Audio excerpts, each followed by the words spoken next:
qual é que é a minha câmera. É 10? Ok. Diz.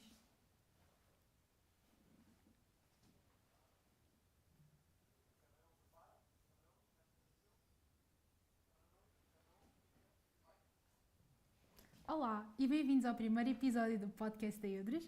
Eu sou a Constança Godinho, apresentadora deste podcast, juntamente com a Marta Coelho, e hoje temos como convidada a Constança, que vai parar de ser apresentadora por um bocado para nos contar sobre o seu tempo na Finlândia. Chispa.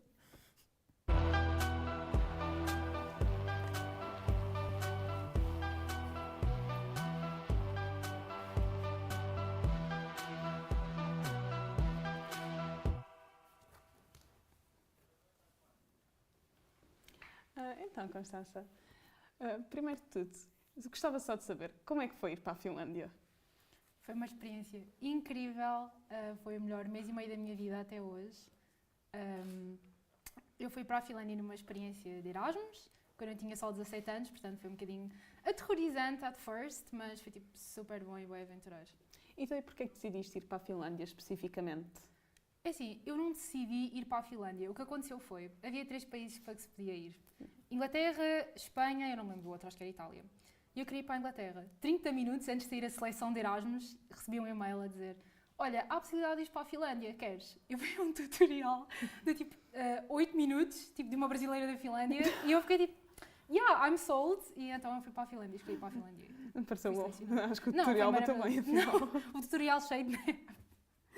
Pronto, mas tipo, o que é que no vídeo em si te levou à Finlândia? Porque tipo, um vídeo podia mostrar mil e uma cenas e não ser nada de interessante. Não. O que é que daquilo despertou mesmo aquele interesse? Imagina, nem foi pelo vídeo em si, foi o facto de ser um sítio que eu não sabia absolutamente nada e que eu ia só para lá descobrir tudo, e foi o que eu tentei fazer ao máximo. Tipo, foi mais pela aventura que eu quis ir para lá e que aceitei tipo, esse destino, Yeah. vá, digamos assim. Eu só vi esse vídeo só para ver se era um sítio minimamente bom. O mínimo dos mínimos, Não, era o aquilo mínimo que dos estavas à mínimos, espera. porque eu queria muito, tipo, quando tivesse 18 anos, tipo, cidade nova, vida nova, então, tipo, epá, fez todo o sentido na altura. Sim.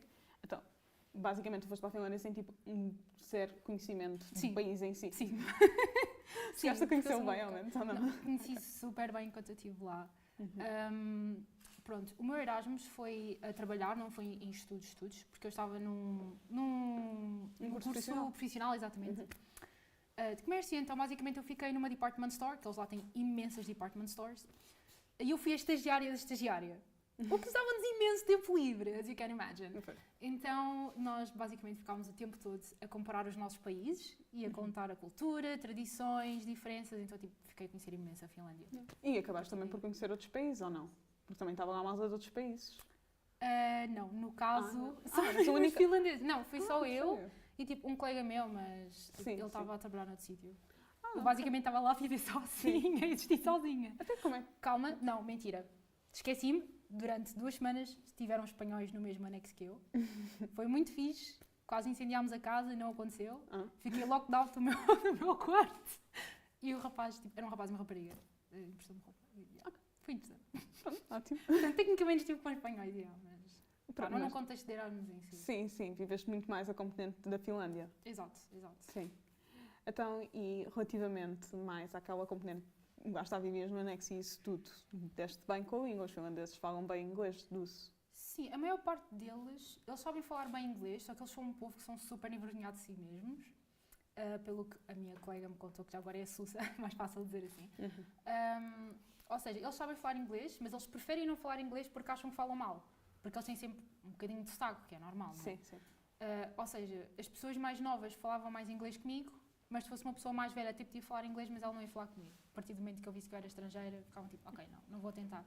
Não por não serem hospedeiros ou não serem acolhedores, é mesmo pelo facto de acharem que não conseguem falar, então preferem não falar, não Sim. estar a falar tipo broken English. vá. Yeah, o que também é normal, até mesmo, por exemplo, os espanhóis, isso também tem muito essa tendência de falar a sua língua do que falar o inglês, mas um inglês que não seja aquele que nós vemos como correto. E nós, portugueses, até temos bastante facilidade em falar inglês, portanto, acabamos sempre por ter um upper hand nessa situação. Mas mesmo assim, deste bem, mesmo que houvesse essas componentes de algumas pessoas não quererem falar o inglês, essas partes todas, apesar de tudo, era um país amigável, ou não? Sim, era um país super acolhedor, as pessoas em geral eram super acolhedoras, também as pessoas com quem eu contactei na empresa foram super queridas, porque eles lá ainda têm um bocado aquela cultura de tipo, empresa é família, mas tipo, a ser mesmo real e não é só para propaganda, para publicidade. Então senti-me super acolhida lá. E mesmo as pessoas, por exemplo, tipo, nos supermercados, na rua, dos transportes, eram sempre super gentis comigo. Mesmo estando a fazer 1000 perguntas, porque não sabia nada, como já percebeste. Não, foi um país super acolhedor e acho que é super acolhedor em geral para tipo, pessoas estrangeiras. Aliás, eles adoram turismo. Eles estão sempre a querer tipo, turistas lá. Portanto, ao fim e ao cabo, beneficiaste por isso. Sim, beneficiei imenso por isso, sim. Porque há países que não são assim e aquele por acaso, eles gostam muito de ter lá estrangeiros, até estudantes, eles têm... Sim. Acho que por ano, pelo menos na altura, já foi há uns anos atrás, não é? Foi em 2019, mas eles recebiam cerca de 100 mil estudantes por ano. Estrangeiros em programas tipo de faculdade e mesmo de secundário, assim. Então, agora, pronto, vamos só ouvir um bocadinho relativamente à Eudres e como é que é toda essa componente da Eudres e como é que ela funciona, essencialmente.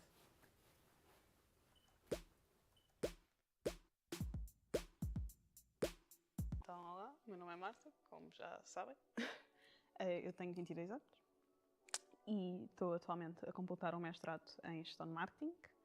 Eu tirei a licenciatura em Antropologia, não no IPS, mas assim que acabei a licenciatura pensei, quero uma coisa muito mais prática, quero uma coisa assim que me prepare mais para o mercado de trabalho e gostei muito da área de marketing, então fui para lá. E essencialmente é muito isso, eu sou residente do Barreiro. Atualmente trabalho também no Politécnico, na Escola Superior de Tecnologia do Barreiro. Tenho aqui o gabinete. E pronto, eu trabalho agora em full-time na Eudres, como bolseira de investigação, no componente do Departamento de Marketing, Comunicação e Disseminação de Conteúdos. Relativamente a como entrei na Eudres, eu entrei na Eudres um bocadinho sem querer. Não foi sem querer, mas foi sem ter bem a noção do que era a Eudres. Na altura surgiu uma vaga para uma bolsa de investigação em marketing e eu por acaso não a vi no início, recebi o e-mail mas não o vi. E, entretanto, uma professora minha, que atualmente agora é coordenadora do nosso departamento na Eudres, ela mandou-me um e-mail e mandou para toda a turma e disse: olhem, eu acho que isto era uma boa oportunidade, a Eudres é uma coisa muito gira, acho que vocês iam gostar da ideia. E então eu fui procurar um bocadinho sobre isso, vi quais é que eram as tarefas que se fazia dentro do trabalho, etc. E gostei imenso, achei que me identificava imenso e que era uma coisa que ia muito de acordo com os meus ideais, sobretudo a componente da Eudres de multicultural, de intercâmbio, de dar essas oportunidades a alunos, experiências de trabalho, todas essas componentes. Então eu inscrevi-me, fui para a entrevista com zero expectativas de passar, porque eu nem sequer sabia dizer o nome bem na altura. Inclusive foi uma coisa que a professora apontou e sobretudo também porque eu vinha de um background que não era de marketing, então era um bocado tentar navegar essa componente que claramente me faltava. No entanto, passei e aqui estou, já há quase um ano, com a intenção também de continuar. Gosto imenso da Eudres e gosto do trabalho que andamos sempre a produzir, o que andamos sempre a fazer, essa componente. E também muito a interação com os alunos. Acho que é uma parte da Eudres que fortalece imenso a aliança e dá mesmo uma vivência e uma experiência que era incapturável de qualquer outra maneira.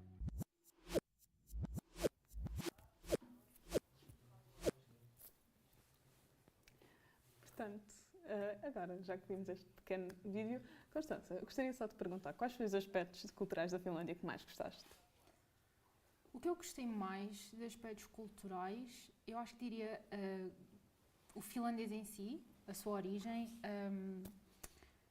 o facto de ser um povo super lutador, porque eles tiveram que lutar muito para conseguir a sua independência, não é? Porque eles estavam sempre entre Rússia, Suécia, nunca mais acabava. Em geral acho que é isso, porque sente-se mesmo, a cultura deles eu acho que é isso, é tipo ser sobreviventes, ser lutadores. Acho que posso dizer isso, sim. Foi a cultura que eu mais... E quando estás a dizer tipo a origem do finlandês, estás a referir-te mesmo ao povo, certo? Estou a referir-me à língua em si. Mesmo à língua? Sim, porque lá está, eles na altura estavam ainda sobre a Rússia, isto foi, penso, na altura da Primeira Guerra Mundial, se eu não estou em engano, ou antes, algo assim. E basicamente a Finlândia conseguiu a sua independência porque a Rússia achava que a Finlândia era burra. Palavras da minha colega da Sussa, amo Sussa, não achavam que era um povo burro, pouco educado, porque estavam sempre a ser anexados, exatamente. Sim. Portanto, não dava para ser um povo muito... instruído. E então começou por fininho as pessoas a criarem uma língua, a língua finlandesa, entre elas, e começou-se a espalhar para o país. A Rússia, na altura, não achou nada demais, ficou tipo, não, eles não vão fazer nada com isso. Sim. Um padre ortodoxo, penso que era ortodoxo, traduziu a Bíblia em finlandês, e foi assim que começou mesmo a língua finlandesa oficialmente. A Rússia deixou, porque na mesma continuavam a achar que isso não ia dar em nada, e eventualmente isso deu força às pessoas para quererem a sua independência. Ok. Então, e já que aproveitaste para estar a referir agora essa componente histórica da Finlândia, que monumentos é que visitaste, ou esse tipo de culturas assim, museus, coisas que contassem mesmo a história? É assim, infelizmente, há poucos monumentos, por assim dizer, na Finlândia. Eu estive em Turku, que era mais ou menos a 3 horas de Helsínquia, que é uma cidade mais para o sul, ainda, ao pé de umas ilhas, portanto, lá o que havia eram igrejas só, mas mesmo a capital, Helsínquia, eles tinham um mini palácio, que mesmo assim não se compara nada aos palácios tipo, do resto da Europa. O que também faz uma coisa sentido. Super rudimentar. Sim, Sim, porque eles estavam sempre a ser anexados, portanto acabavam por nunca ter Exato. essa independência e serviam sempre para servir o outro país, nunca para se servir a si próprios. Exatamente, tipo, aquilo foi um palácio que eu não sei se era tipo russo, se era da Suécia, se era do que era, mas lá está, eles andavam sempre em guerra, então nunca conseguiam fazer monumentos, e mesmo os países a quais estavam anexados, lá está, achavam que os finlandeses eram um povo burro. Sim. E então tipo, não valia a pena sequer dar-lhes Investimento monumentos, cultural, nada investir disso. em nada. Sim. Exatamente, portanto, lá está, a maior parte são igrejas, museus havia muitos poucos na altura em que eu fui, se calhar agora já há mais, mas eu diria que, pronto, o monumento assim mais giro que eu fui era um jardim botânico que tinha um bocadinho de toda a Europa, incluindo pinheiros portugueses. Que é muito engraçado, porque eles lá têm os pinheiros deles que são tipo lindíssimos, mas tinha lá um pinheiro português. Que é engraçado, porque lá está, Portugal nunca teve um contacto direto com a Finlândia. Sempre Sim. foi um povo muito mais nórdico e prusso. Nome, primeiro nome, Então, último mas nome. já que não tiveste a componente dos género, monumentos, porque se infelizmente se não existem identificarem com muitos, algum, o houve algum universidade, sítio que a gostaste mais de instituição, visitar que sem no ser caso outro? vai sempre ser Mesmo que não sejam monumentos, tipo coisas de lazer, cinemas, algo do género que tenha mesmo despertado mais a atenção.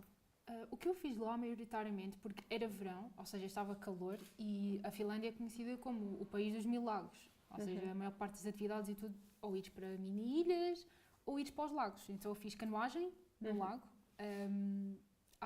História engraçada. As vespas lá têm os ninhos debaixo da terra e, tipo, não picam. Foi engraçado até me avisar isso, mas tinha tudo bué vespas, lembro-me disso. Mas espera, elas não picam mesmo. Não, elas não picam. Não, eu estava no meu quarto, eu deixava a janela aberta para, tipo, arejar e elas não picam, elas só passeiam. Ok. They're Vespas muito friendly. pacíficas. São como o povo, eles são bem pacíficos. Tipo, é igual ao povo, é bem pacífico. Mas pronto, fiz canoagem nesse lago, tipo piqueniques que fiz lá, que eram sempre invadidos por vespas, mas pronto. E também estive em Naantali, que é uma arquipélago, é assim que eles chamam, porque são várias ilhazinhas juntas, não é? Ainda mais a sul de Turco, mas era mais ou menos a meia hora, num festival do solstício. Eles fazem sempre umas fogueiras. Tipo um Midsummer, não é? É o Midsummer, exatamente. Ok. Eu estive lá durante a altura do Midsummer, então fui para lá e participei das celebrações, tipo fazer as fogueiras e assim, foi bem engraçado. Também tinha lá a Moomin Land, porque a Finlândia tem uma mascote que é o Moomin, e eles então têm em Naantali uma mini ilha dedicada tipo, ao mascote, porque ficou bem conhecido internacionalmente. Tipo estilo Heidi, assim. Por acaso não me tinha lembrado que o Midsummer era festejado na Finlândia, mas faz sentido, porque é festejado também na Suécia, etc. Esses países mais um bocadinho da área. É fixe eles terem esse tipo de coisas, sobretudo porque a Finlândia suponho que seja um país bastante frio. Sim, durante a maior parte do ano, sim. No verão é mais quente que aqui. Pois, exato. Porque é Portanto, super eles celebram seco. mesmo aquilo muito mais, porque é de género, em vez de eles terem 6 meses de um clima ameno, têm só 3 meses de um clima mesmo muito intensamente quente. Assim, depende então, um bocadinho das sim. regiões do país, mas no sul eles conseguem consegue ser um bocadinho mais ameno, consegue não ser tão extremo, de tão frio e depois tão quente. Mas ainda tem ali uns meses meio primavera. Sim. Mas sim, overall, é isso. Então, e isso também se traduz na componente gastronómica? Por exemplo, nós aqui sabemos que temos comidas bem mais fortes, tipo aqueles cozidos e isso no inverno, e depois temos coisas muito mais fresquinhas, tipo peixinho, isso tudo no verão. Lá também se traduz mais ou menos assim, ou não? É assim, vou ser muito sincera, a gastronomia deles eu provei super pouco, porque eles só têm mais essa cultura quando é em casa, entre eles, entre a família, os restaurantes eram tipo comida internacional, tipo comida Sim, sim. italiana, sushi, essas coisas. E mesmo aos almoços eles têm tipo só 15 ou 20 minutos para comer. Sim. Então é sempre tipo Ah. ir ao Lidl e comprar Sim. uma coisa que por acaso é característica lá, que a única coisa que posso é que eu provei, que é Uhum. tipo uma batata assim, tipo cozida e tipo aberta, Yeah. recheada com tipo, pá, tipo carne, cenas assim. Sim. Foi a única coisa assim cultural que eu comi.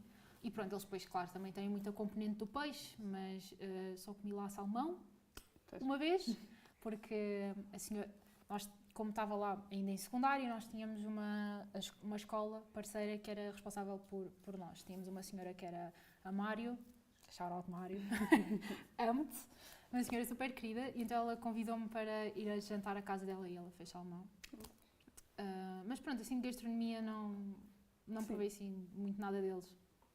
A comida que eu mais ou menos associo à Finlândia e esses países, por norma, tendem a ser coisas tipo mais picos, pela componente da Rússia, pela influência, e depois coisas assim tipo batatas, pronto, essa Sim. componente também muito da Suécia, portanto, uma Sim. influência mútua desses dois países. Sim, exato. É tipo batatas, carne. Sim. Eles comem lá muita carne de Pois. rena, porque eles têm renas no norte. É um bocadinho triste Sim, ir ao essas supermercado e ver cenas, rena. Tipo, eu nunca comi, ok? Sim. Just want to make that very clear. Mas, sim, e peixe. E também comem Pois. peixe cru. Mas não é Pois. estilo sushi, é tipo Sim, literalmente sim. posta crua. Sim, quase picoizado, por assim dizer. Pelo menos eu sei que alguns deles têm essa componente picoizada, que é muito da influência russa. Sim, lá está, Sim. eles têm influência Pois, dos dois. exato. Então, e achas que, apesar de tudo, o país também já começou a ter uma influência mais do resto da Europa e da União Europeia? Pronto, estamos num mundo globalizado, é quase impossível estarmos longe uns dos outros. Mas achas que outras partes da Europa e o facto de também ter lá muito Erasmus e ter lá a própria e outros também acaba por influenciar um bocadinho a cultura no sentido de promover esse multiculturalismo? Pode dizer-se que sim. Uhum. Os finlandeses em geral, pelo que eu entendi, pela minha experiência lá, também senti-me bastante europeus, mas Uhum. acho que é um sítio muito único, porque Uhum. eles continuam a celebrar, ao mesmo tempo que celebram a cultura deles sueca e russa, também querem se distanciar ao máximo, mas não quer dizer que seja muito partida à europeia. Sim, têm comidas internacionais e tudo mais, porque apreciam esse tipo de comida, não é? Mas eu não diria que não é, por exemplo, como a Suíça ou como Portugal também tipo, é muito europeu, na minha opinião. É um bocadinho menos, é tipo Sim, sim. um mundozinho à parte, mas Uhum. que lá está, não deixa de ser europeu, claro. Sim, eles E ter certa influência, mas Claro. não vejo assim muito, por exemplo, há vários países onde se vê vários postas e coisas assim da União Europeia e lá não vejo Sim. nada. Sim, e depois também há são aqueles países que já estão tão gentrificados que é de género, como é que eu ia dizer, não querendo ser má, mas é de género, perdeu-se um pouco da identidade cultural deste país Sim, em e lá- detrimento de uma identidade mútua da União Europeia. E lá não, eles tentam mesmo ao máximo preservar e celebrar as suas novas tradições que eles fizeram depois na sua independência. Sim. Sendo uma dessas tradições, inclusive, o feminismo. Uma vez que a Finlândia foi o primeiro país a escrever mesmo em lei a igualdade de género entre mulheres e homens, o direito ao voto da mulher e o direito a concorrer a nível do Parlamento. O que Portugal podia aprender. Mas pronto. Sim, é um país, na minha opinião, quando eu estive lá, apesar de ser conservador até certo ponto, Uhum. eles pelo menos nisso eram bastante progressistas. A mulher e o homem é visto exatamente como igual. Sim. Lá está, como tu disseste, também a nível parlamentar. Também existem partidos que se identificam mesmo como o core sendo feminista. Uhum. O que é um bocadinho diferente aqui, como estavas a dizer, é verdade. Sim.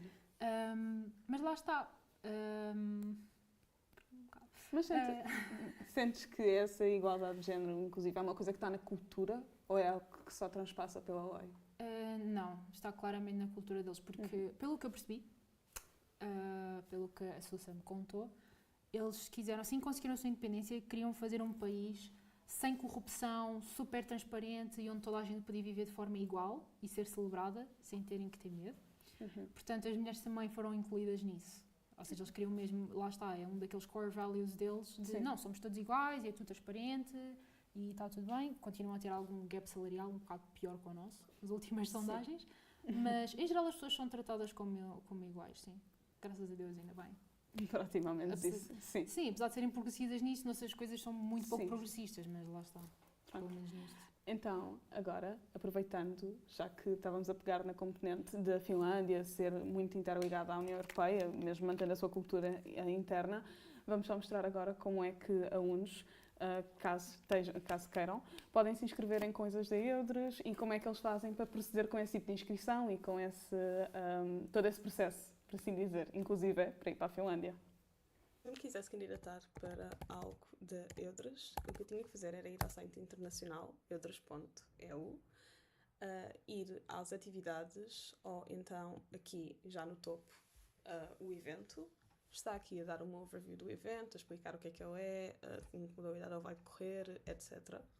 Aqui em baixo acontece a candidatura e é aí que vamos ter que ir. É colocar os dados pessoais, nome, primeiro nome, último nome, género, se identificarem com algum, o e-mail da universidade, a instituição, que no caso vai sempre ser IPS para os alunos do IPS, o study program, que é licenciatura, BA, mestrado, MA, doutoramento, PhD, e o ano desse mesmo estudo.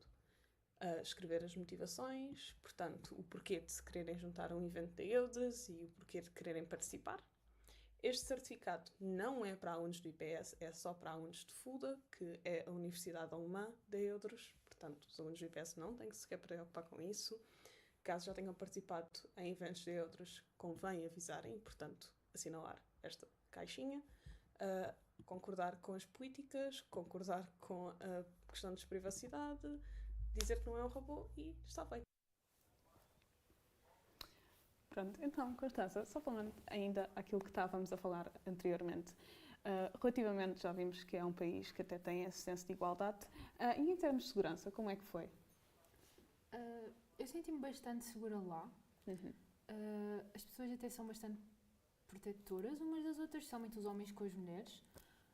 Portanto, eu andei lá várias vezes na rua à noite, mesmo só tenho 17 anos, mas andava lá a passear porque queria ver as coisas à noite, tipo os lagos e assim, e eu senti-me sempre 100% segura. Nunca houve um pingo como noutras capitais europeias, onde eu já estive, em que, pronto, há sempre aquele medo, não é? Somos do sexo feminino, portanto nós sabemos que, infelizmente, há muitos perigos, cada vez mais, mas na altura em que eu estava lá, pelo menos, eu não senti nada disso.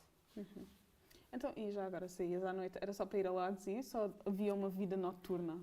Existe uma vida noturna lá, só que isto é super engraçado. Bem, tu só podes consumir álcool a partir dos 18, mas, por exemplo, nós aqui podemos entrar, ter 16 anos, entrar tipo num café, num bar, entre aspas, que também sirva álcool e podemos lá estar à vontade. Sim. Lá não. Lá é mesmo, se isto tem bebidas alcoólicas, só podes a partir dos 18. Senão, amigo, tchau. Para além disso, até há alguns bares, eles têm uma lei que, por exemplo, se eles quiserem dizer, não, o nosso público-alvo é só a partir dos 40, só a partir dos 40 é que podes entrar lá.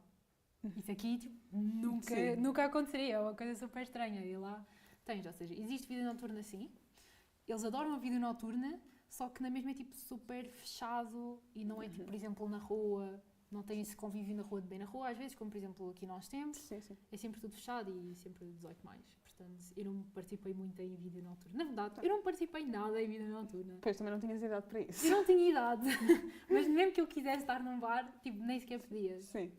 E a Finlândia é um país mesmo muito movimentado em si, mesmo fora da vida noturna, ou é um país assim mais low-key, por assim dizer? Com pessoas mais caseiras, por assim dizer? É assim, depende um bocadinho, porque eu acho que a minha experiência também, como foi durante o verão, é um bocadinho bias nesse sentido, porque eu sei que eles no inverno são super fechados e estão sempre em casa. Mas, enquanto eu lá estive, eles, por exemplo, ao fim de semana saíam com a família, iam a restaurantes, eles apoiam muitos negócios locais lá, seja cafés, seja restaurantes, seja o que for. Então, vias muita vida nessa altura. No resto dos dias era só as pessoas a ir para o trabalho e a voltar, em geral. Então, e aproveitando só, tens alguma história engraçada da Finlândia que gostasses de partilhar? Eu tenho uma história que eu não sei se eu posso dizer aqui. Se não sabes, não vais dizer. Mas eu vou dizer. Não, eu vou dizer, porque é assim, eu tinha 17 anos, já tenho 23, já se passou muito tempo, portanto se me quiserem processar já não dá. Ok. Pronto, como eu disse, eu estava no anexo, que aquilo fazia parte da faculdade, e aquilo, lá está, como eles recebem tantos alunos estrangeiros, é um bocado comum as faculdades e as escolas secundárias de lá terem tipo pequenos anexos. Pronto. E então eu estava lá e entrou uma vespa enquanto eu estava a cozinhar massa, antes de eu saber que as vespas eram friendly. E eu, em vez de conseguir enxutar a vespa, que eu tenho super medo a abelhas assim, em vez de eu conseguir enxutar a vespa, eu fechei-lhe a janela. Ah, boa. Então, a massa ficou ao lume. Até que a casa se encheu de fumo. Eu liguei à minha colega, à Sussa, assim, olha, estou bem desesperada, tipo, ajuda-me, não sei o que eu hei de fazer, eu não consigo perceber o alarme, porque tinha lá um alarme de incêndio. O alarme estava em quê? Em sueco. Não estava em finlandês. Porque ele lá tem duas línguas, eles têm finlandês e eu tenho o sueco. E que ele estava em sueco. Ou seja, ela também não me percebia. Ficámos ali tipo 8 minutos com aquilo a arder, a cozinha ia começando a arder. Chegaram os bombeiros, mesmo na altura que eu consegui desligar o alarme, por isso eu kind of só me escondia em casa, para tipo não saberem que tinha sido eu. Eles achavam que tinha sido a escola e pronto. E depois fui arejar aquilo tudo e deitei fora a panela e até hoje eu não dei uma panela de volta. Eles ficaram desfalcados. Bom, então, e só para terminar. Não sei muito bem. E sim, tem a casa e ó! Mas ficou tudo bem. Pronto. Então, e só para terminar, recomendarias a Finlândia e participar nessa experiência internacional? Sim, eu recomendo a 100% irem para a Finlândia. Quem estiver a ver isto, é um país maravilhoso. Nos aceitam super bem os estrangeiros, são super acolhedores e lá está, apesar de não haver monumentos assim como outras capitais europeias que são super lindas de ver, só o facto da cultura deles ser assim, tipo, consegue sentir-se no ar. Tipo, é todo um ambiente completamente diferente. Então eu recomendava que qualquer pessoa ir para lá. Seja em estudos, porque também tem lá faculdades muito boas, seja de como eu fui, tipo Erasmus, mas em trabalho, eu recomendo a toda a gente para ir lá. Bem, agora, para terminar, vais falar tu, falo eu primeiro. Então, só para terminar, gostaríamos imenso de agradecer ao IPS e à Eudros por esta oportunidade de podermos fazer este projeto e divulgar toda esta componente da multiculturalidade que existe dentro do nosso instituto. Queríamos também aproveitar e agradecer aos alunos dos processos de produção audiovisual que estão a fazer este sonho uma realidade. Palminhas, porque nós damos sempre palminhas. Palminhas. E vemo-nos então na próxima semana, segunda às 4h30. E muito obrigada a toda a gente que está a apoiar este projeto e a ver agora e que vai ver depois. Agradecemos imenso por nos apoiarem e pequenas iniciativas como isto, porque fizemos isto com a paixão de duas pessoas que adoram o que fazem. E é isso, muito obrigada a todos. E obrigada, Marta. Obrigada.